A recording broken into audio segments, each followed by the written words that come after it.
Irmão, vamos ler a palavra de Deus. Se você tem uma Bíblia, você abre essa Bíblia no livro de 2 Tessalonicenses, no capítulo 2, do versículo 3. Segunda Epístola de Paulo aos Tessalonicenses, capítulo 2, versículo 3. Quem já achou, diga amém. Como é que diz aí? Diz assim: ninguém de nenhum modo vos engane, porque isto não acontecerá sem que primeiro venha a apostasia e seja revelado o homem da iniquidade, o filho da perdição, o qual se opõe e se levanta contra tudo que se chama Deus ou é objeto de culto, a ponto de assentar-se no santuário de Deus, ostentando-se como se fosse o próprio Deus. Amém? Podemos assentar, irmãos?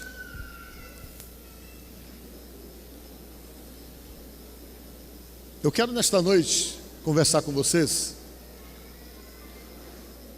e quero fazer o que eu gosto de fazer, falar com vocês sobre a volta de Jesus. Amém?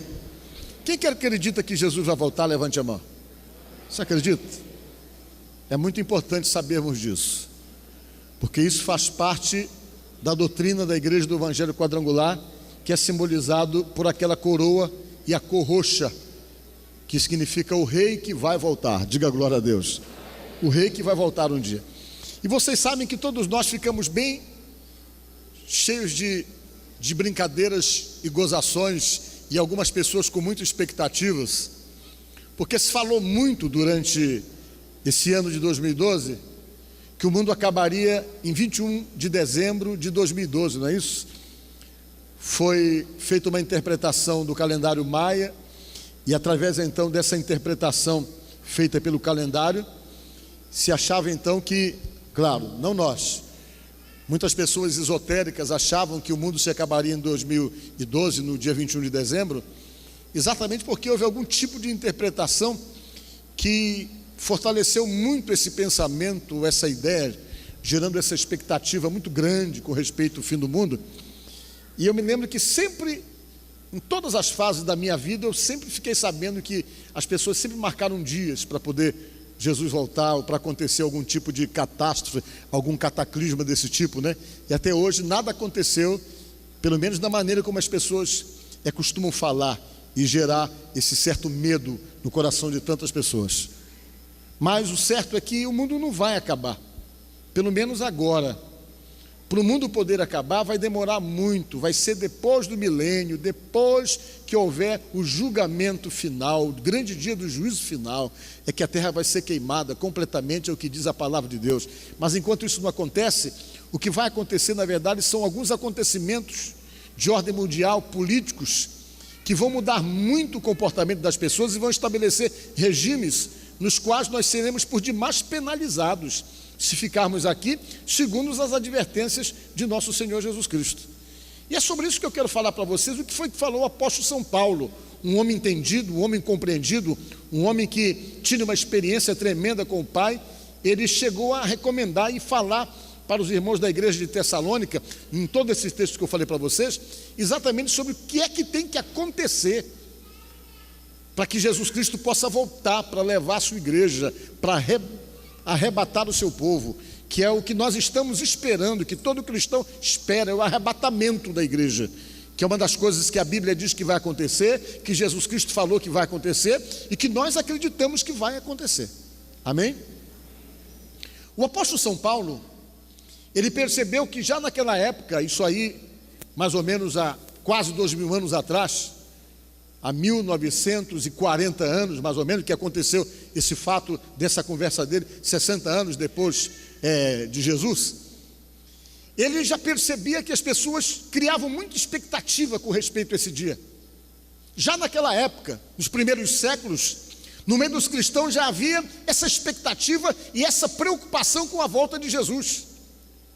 E quase todos eles viviam naquela época como se esse fato acontecesse ou viesse a acontecer ainda na geração deles, ainda naquele período em que eles viviam, e todo mundo ficava muito atento, muito alerta, muito preocupado, muito inquieto, muito assustado também com toda essa questão ligada às profecias sobre a volta de Jesus. E o apóstolo São Paulo, percebendo isso, que a igreja de Tessalônica estava preocupada, que havia uma expectativa, que as pessoas estavam cheias de interrogações e se perguntavam, querendo saber o dia, querendo saber a hora, quando isso deveria acontecer. E ele resolveu então escrever uma carta para explicar para os irmãos de lá. E quando ele explicou, ele falou primeiramente como é que tudo deverá acontecer nesse dia.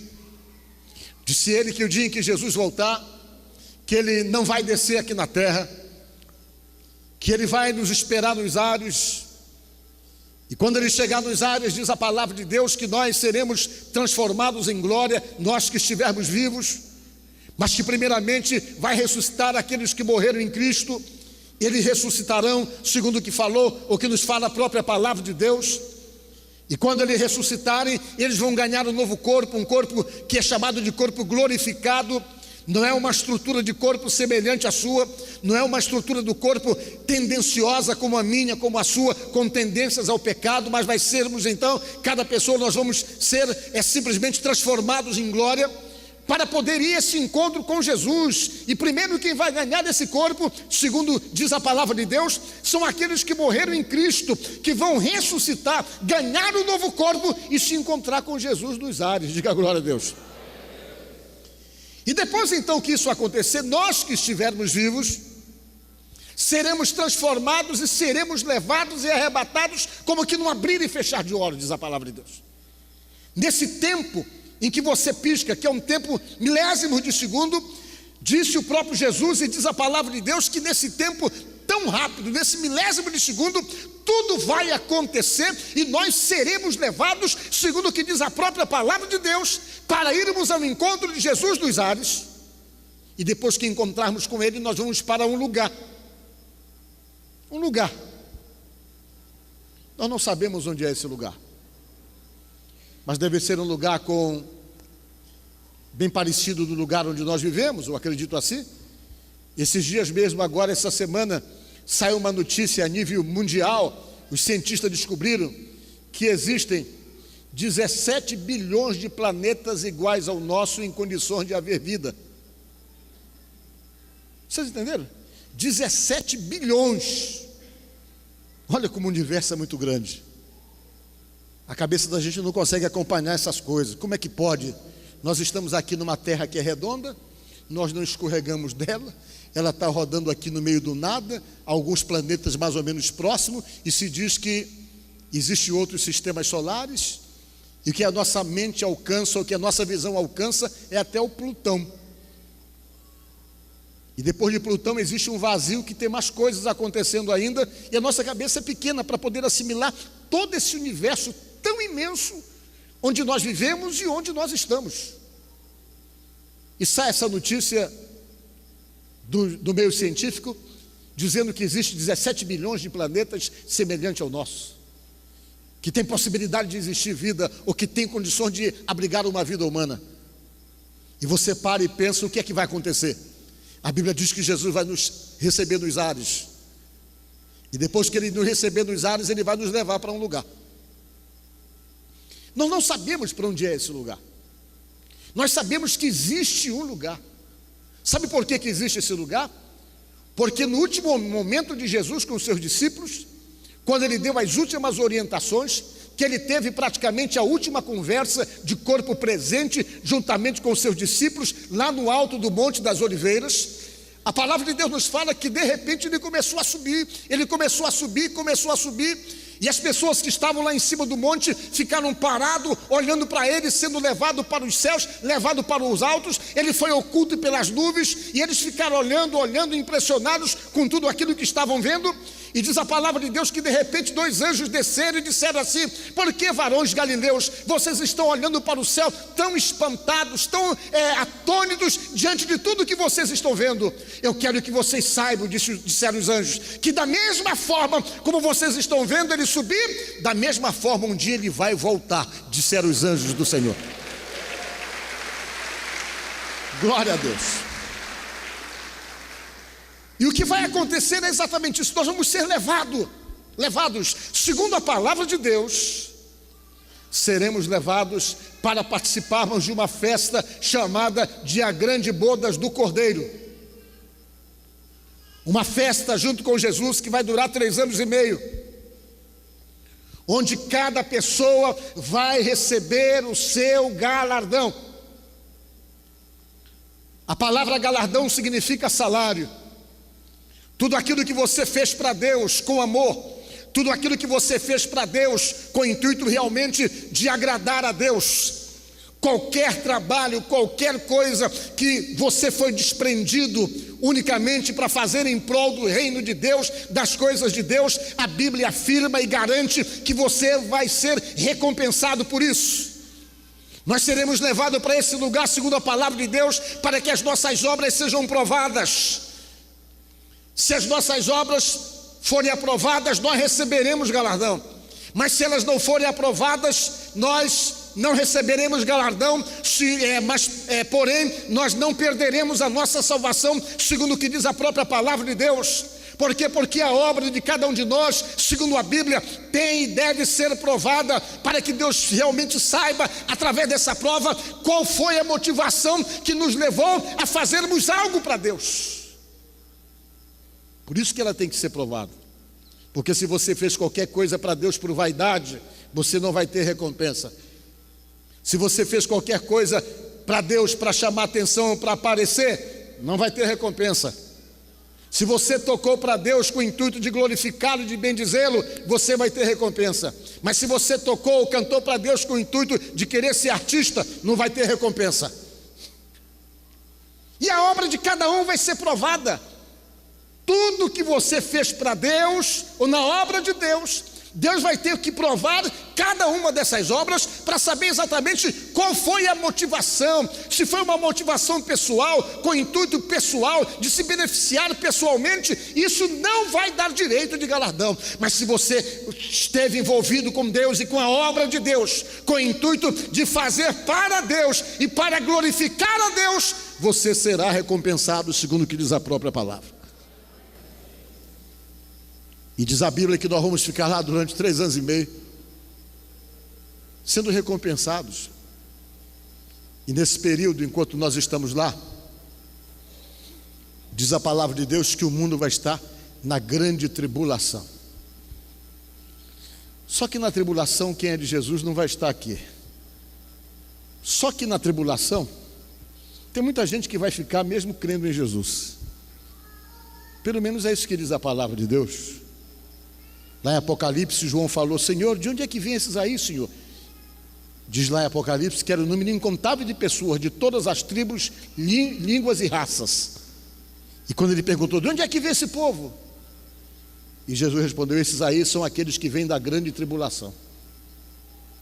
Por quê? Porque se nós não subirmos no arrebatamento, nós temos mais uma chance. Mas a chance que nós vamos ter que pagar um preço muito alto, pagar o preço da própria vida, pagar um preço de sangue para poder subir junto com Jesus, ou para poder se encontrar com Ele ainda. Se não for da primeira, da segunda é complicado. É complicado porque, segundo a Bíblia, o Espírito Santo não vai estar aqui mais para poder consolar, para poder provocar esse arrependimento, e as pessoas imagina-se que vão procurar a igreja, procurar todo mundo, muita gente vai desaparecer, segundo a palavra de Deus, e um grupo de pessoas vão conseguir superar esse momento, que vai ser um grupo muito grande, mas tendo que se submeter a um tipo de situação muito dolorosa, para poder conseguir alcançar esse objetivo espiritual. É a Bíblia quem diz isso. Mas vejam bem o que eu quero dizer para vocês. Tudo isso é o que diz a palavra de Deus. Mas essas coisas, será que vão acontecer mesmo? Irmãos, Eu não sei de algo na Bíblia que esteja afirmando que vai acontecer, que não tenha acontecido. A maioria das coisas já estão acontecendo e muitas delas já aconteceram. É impressionante. Eu estava lendo um dia desse uma coisa que me chamou muita atenção e que eu já sabia.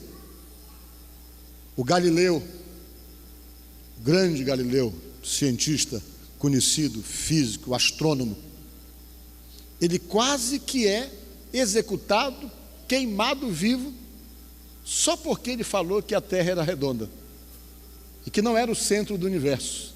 Dentro da pesquisa dele de cientista, a igreja quase que queimava ele vivo. Ele teve que se retratar, ficou exilado unicamente porque fez essa afirmativa.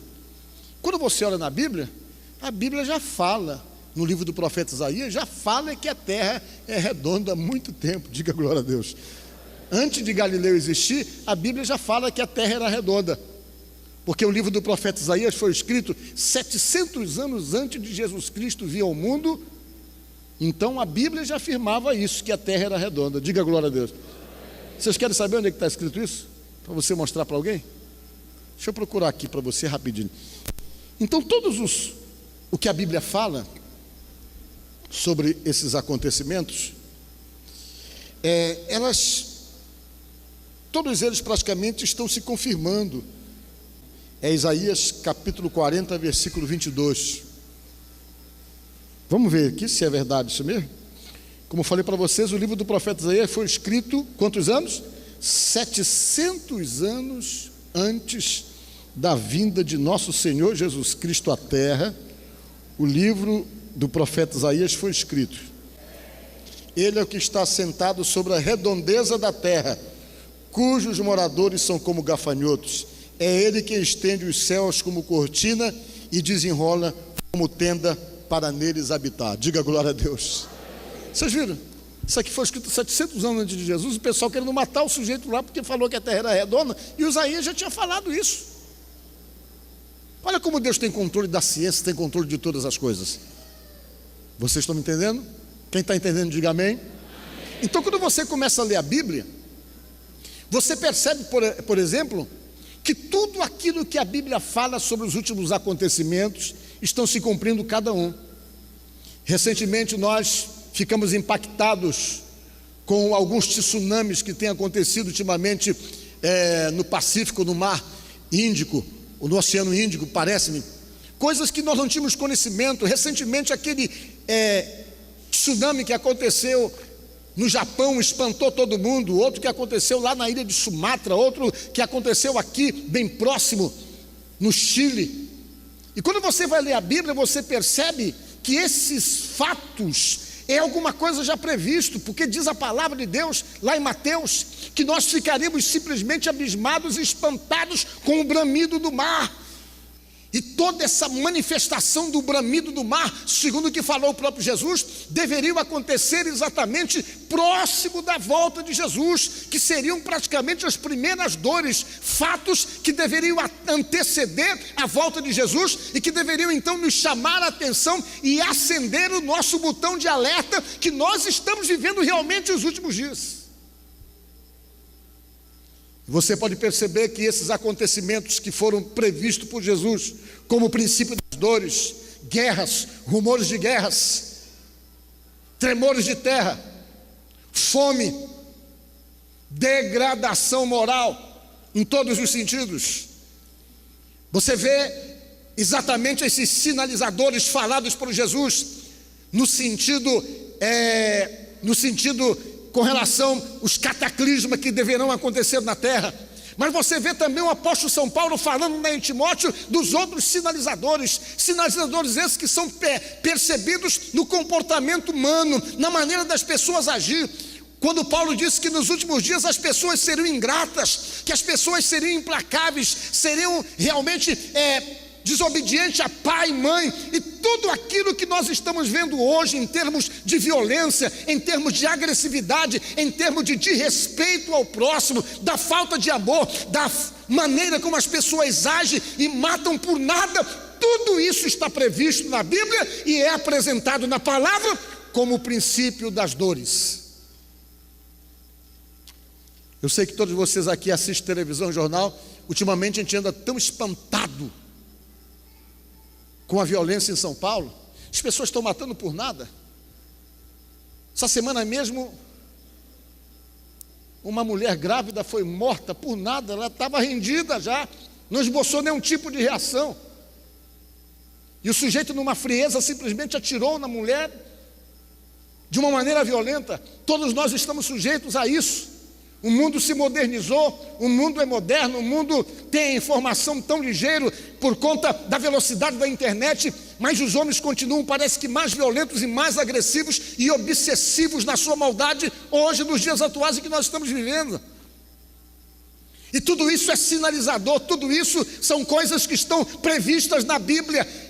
Essa alteração no comportamento das pessoas, o desamor. Você vê que há alguns anos atrás, quem foi criança junto comigo nos anos 60, 70, uma coisa das mais difíceis que nós poderíamos ouvir em termos de noticiário é que alguém havia matado ou tirado a vida da mãe ou tirado a vida do pai. Hoje tornou-se rotina.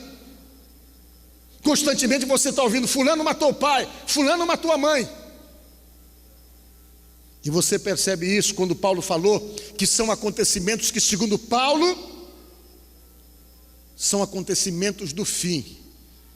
Essa alteração no comportamento, a mudança nas atitudes das pessoas, a agressividade, a violência, a falta de sensibilidade com o próximo, a indiferença, a preocupação em ter, a política do ter cada vez mais, a falta de sensibilidade com qualquer coisa. Para vocês terem uma ideia como o mundo está hoje, dominado somente pelo egoísmo. Os Estados Unidos gastou na guerra com o Iraque 400 bilhões de dólares. 400 bilhões de dólares serviria para praticamente erradicar a fome na América do Sul e na América Central. Mas ninguém tira 400 bilhões de dólares para resolver o problema dos outros. Tira 400 bilhões de dólares, arranja para matar gente, para resolver os seus próprios problemas. Então essa questão de valores, essas mudanças, essas alterações, segundo a Bíblia, todas elas são sinalizadores de que talvez nós seremos contemplados com essa experiência na nossa geração, de vermos Jesus Cristo voltar para levar com Ele a sua igreja. Vocês querem ver uma coisa? Paulo sabia desses detalhes, era um homem estudado, inteligente. E ele falando para os irmãos: olha, gente, eu não quero que vocês fiquem aí preocupados com respeito a esse acontecimento, porque isso não pode acontecer antes que aconteçam algumas coisas, disse ele. E uma das coisas que ele deu uma certa, podemos dizer assim, uma certa atenção especial, é para um fato que nós estamos esperando, que é o principal sinalizador da volta de Jesus: o surgimento do anticristo. Esse, quando chegar, pode ficar se arrumando e se ajeitando, porque chegou a hora. Ele falou, nós lemos lá, isso não vai acontecer, não foi isso que nós lemos? Antes que primeiro seja manifesto o filho da iniquidade, aquele que se opõe a Deus e que está sentado no lugar santo como se fosse o próprio Deus. Vocês já leram? Não foi isso que nós lemos? O que ele quis dizer com isso? O filho da iniquidade. Quem é um anticristo? Biblicamente falando, é um homem que vai ter o poder político do mundo. Ele vai dominar o mundo sozinho. E ele não vai dominar o mundo só com o poder da política. Serão os 3 poderes que vão dominar o mundo: a política, a religião e a tecnologia. Saibam disso. Recentemente agora, já está em uso nos Estados Unidos o tal do biochip. É um chipzinho que você coloca aqui, intracutâneo aqui na mão, em qualquer lugar do corpo. Ele é tão imperceptível, do tamanho de um grão de arroz. Você coloca, e quando você usa esse biochip, você não precisa mais andar com dinheiro, não precisa mais andar com cartão de crédito, porque todos os teus dados vão estar no biochip. Você passa na luz infravermelha, na mesma hora consegue captar e tem todos os teus dados, o que você pode movimentar a conta e uma série de coisas, inclusive é experimental isso aí. É experimental. E já está acontecendo. É como se fosse um CPF que você vai passar a ter intracutaneamente através de um chipzinho do tamanho de um grão de arroz. Daqui a pouco se diz que ninguém vai precisar mais andar com dinheiro na mão, nem andar com cheque, com nada, que vai ter o biochip. Hoje já se chipa até animal, né? Os biólogos hoje marinhos sabem onde é que estão as baleias, através do satélite. É só colocar o chipzinho e quando quer saber, liga lá o monitor, ela está lá no lugar tal, olha, ela está em tal lugar, e o sujeito fica sabendo por onde é a imigração do animal, através de um chipzinho. Vocês estão vendo como é que está o mundo? Por que estou falando para vocês? Vocês vão já entender. Então diz a Bíblia que primeiro esse homem vai se manifestar e vai dominar o mundo. Como eu falei para vocês, que é ele? É um político poderoso. É um camarada que vai conseguir enganar todo mundo, segundo o que diz a própria palavra de Deus. Até os judeus vão ser enganados por ele. A maioria hoje acredita, os teólogos, que ele vai ser um árabe, que vai conseguir trabalhar a unidade entre judeus e árabes. A maioria acredita assim que ele é judeu, melhor dizendo, e que ele vai conseguir promover a unidade entre árabes e judeus. E esse sujeito que a Bíblia diz, que Paulo falou, que primeiro ele tem que se manifestar, diz lá a palavra de Deus, parece-me que em Daniel 9:27, que ele vai fazer uma aliança com o povo judeu, de 7 semanas, que quer dizer 7 anos. No primeiro momento ele vai ser muito bonzinho, ele vai ser muito legal, vai ser extraordinário. Só que diz a palavra de Deus que na metade dos 7 anos ele vai quebrar todas as alianças e vai se tornar um algoz e um perseguidor do povo judeu. E acredita-se que uma das coisas que ele vai conseguir fazer para poder conquistar os judeus é provavelmente devolver aquele lugar no Monte Moriá, onde era construído o templo de Jerusalém, onde os judeus ficam orando o tempo todo lá nos muros das lamentações, que é o que sobrou do templo feito por Salomão. Talvez aquilo ali seja restituído aos judeus, e o maior sonho dos judeus é construir novamente o seu templo. E esse templo vai ser construído, vai ter que ser num acordo muito grande com os árabes e com os islâmicos. Por quê? Porque no lugar hoje onde era o templo de Jerusalém, está lá a mesquita de Omã, um dos templos sagrados dos islâmicos, que eles vigiam 24 horas. Quem foi em Jerusalém sabe que você não consegue nem se aproximar daquele templo, que eles não deixam. Você anda nas imediações, mas não se aproxima lá, porque eles ficam simplesmente vigiando o templo, e eles têm o maior medo que os judeus tomem aquilo ali e reconstruam novamente o templo, que a Bíblia diz que vai ter que ser reconstruído. E nós lemos aqui o Paulo falando, dizendo o seguinte, que ele vai se manifestar, e quando ele se manifestar, ele vai construir o templo, diz a palavra de Deus no texto que eu li para vocês. Mas quando ele construiu o templo, que todo mundo imaginar que ele construiu o templo para adorar a Deus, nós lemos Paulo falando aqui no texto que eu li para vocês, que ele vai fazer diferente. Em vez do templo ser um lugar para adoração a Deus, é ele que vai entrar no templo e vai exigir adoração, e vai querer ser adorado como se fosse o próprio Deus dentro desse templo, baseado naquilo que falou o próprio Jesus: o abominável da desolação no lugar santo. Esse homem, alguns dizem que ele já até nasceu. Muito se fala sobre isso. Quem gosta de estudar um pouco a Bíblia e que gosta de teologia sabe desses detalhes. E ele vai ser um homem muito poderoso, que aliado com a religião eles vão dominar o mundo. Por quê? Porque junto com ele vai estar um outro homem chamado falso profeta, que vai ser um líder religioso. É o anticristo e o falso profeta. Esse homem vai conseguir dominar. Quando ele dominar, juntamente com a tecnologia, que é o que se acredita que vai fazer com que todos os seres que ficarem aqui nesta terra, depois que Jesus levar a sua igreja, todas essas pessoas terão que ser marcadas, segundo o que diz o livro do Apocalipse, terão que receber na fronte ou na mão uma marca chamada 666, que é o número da besta, para que ele possa ter controle sobre todo mundo. E quando ele controlar, ele vai estabelecer uma perseguição, e diz a palavra de Deus que quem não tiver essa marca não vai comprar e nem vai vender, porque vai precisar ter essa marca. E a palavra de Deus diz que aquele que tiver essa marca não vai ter nenhuma chance de poder se encontrar com Jesus na glória. Irmãos, tudo isso é a Bíblia quem diz, gente. O tal do biochip é um treinamento para tudo isso que nós imaginamos, que nos alerta a palavra de Deus. E esse homem vai dominar a terra, vai exercer domínio. E quando ele exercer domínio, que tiver mesmo querendo criar problema, é essa hora que diz a palavra de Deus, que Jesus vai levar a sua igreja, diz a palavra de Deus. E quem ficar aqui vai ficar no sufoco, porque ele vai perseguir, ele vai matar, ele vai exigir que as pessoas adorem a imagem da besta, que é aí que entra a questão tecnológica. Uma imagem que vai ter que ser adorada. Quando alguém não adorar essa imagem talvez pelo meio da tecnologia vai ter poder de fulminar, de matar a pessoa que não adorar. E baseado pelo que diz a palavra, esses são os acontecimentos que a Bíblia diz. E Paulo falando, se olha, gente, primeiro ele tem que se manifestar,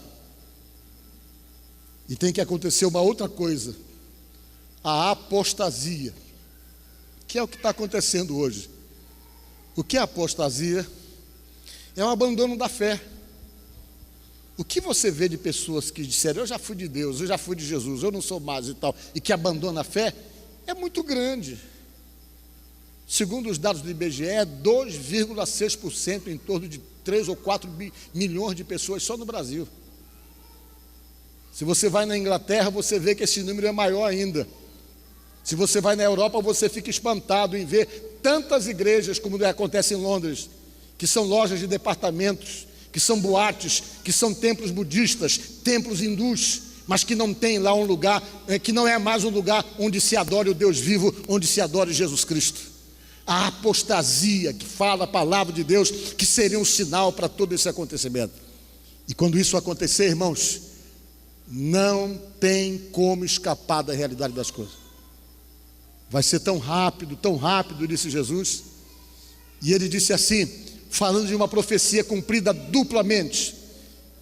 Ele, quando falou isso, ele queria se referir ao cerco de Jerusalém, que aconteceu no ano 70 da era cristã, através do general Tito romano, que simplesmente dominou a cidade de Jerusalém, mas ao mesmo tempo ele queria falar também da volta dele. Ele disse assim, orai, falando para os judeus com respeito ao cerco de Jerusalém, para que esse dia não aconteça nem no dia de sábado, nem no dia de inverno. Falando do cerco, porque quando isso acontecesse, os judeus não tinham como fugir para as montanhas que estariam tudo geladas, e se fosse no dia de sábado, o judeu não anda mais do que 1.080 metros, seria presa fácil, porque a lei de Moisés dizia que só podia andar 1.080 metros. Mas depois ele disse, ai daquelas que estiverem grávidas e amamentarem naqueles dias. Devido ao acontecimento, do desaparecimento da mulher, via a criança desaparecer da barriga, via a criança desaparecer do colo, se ela não for de Deus. E também se referindo ao cerco, quando o exército romano entrou e partiu barriga de mulheres para arrancar crianças, se cumprindo uma profecia dada por Jesus, quando ele foi crucificado, que as mulheres vieram chorando atrás dele, e chorando, ele olhou e disse, mulheres de Jerusalém, antes orai por vós e por vossos filhos, ele falou, porque eles tinham visto, profetizando desse cerco que deveria acontecer 70 anos depois. Então, meus irmãos, tudo está na Bíblia. Jesus vai voltar. Não foi no dia 21 de dezembro, mas vai ser num dia que nós não sabemos quando é. Diz a palavra de Deus que ninguém sabe, só o Pai. Talvez Jesus já saiba hoje o dia e a hora. Vai ser num dia normal. Estarão dois dormindo, um será levado, o outro ficará. Uma alusão ao acontecimento. Estarão dois trabalhando no campo, um subirá e o outro ficará. Olha como Deus já sabia de tudo. Dormindo do lado da terra, vai estar gente dormindo, não é? Mas do outro lado da terra vai ter gente acordado. Tudo isso o Senhor pensou, porque Ele tem conhecimento de todas as coisas. De um lado vai ter gente dormindo, quando Jesus voltar, do outro lado vai ter gente acordado, mas um vai ser levado, outro vai ficar, e diz a palavra de Deus que muitos vão ser arrebatados nesse dia. E o certo é que pela Bíblia, como nós não sabemos o dia que vai acontecer isso, os sinalizadores apontam que talvez a nossa geração ainda contemple isso. Para nós só resta uma responsabilidade: permanecermos firmes com Jesus Cristo. Vocês estão entendendo, irmão? não abandonarmos a nossa fé, não negociarmos as nossas convicções, não cedermos às pressões, não cedermos aos modismos, mas guardarmos a nossa fé. Guardarmos a nossa fé. Cuida bem do que tu tens, para que ninguém tome a tua coroa, diz a palavra de Deus. Deus deu para você, é seu. Ele quer você realmente preparado para subir com Ele nesse dia. Talvez você tenha inúmeros motivos para poder desanimar na fé. Talvez você tenha inúmeros motivos para tentar justificar o injustificável. Talvez você tenha inúmeros motivos para dizer assim: eu não vou permanecer firme. Talvez você tenha inúmeros motivos em decepção com gente, com pessoas, com instituições, para tentar dizer que você vai abandonar a sua fé.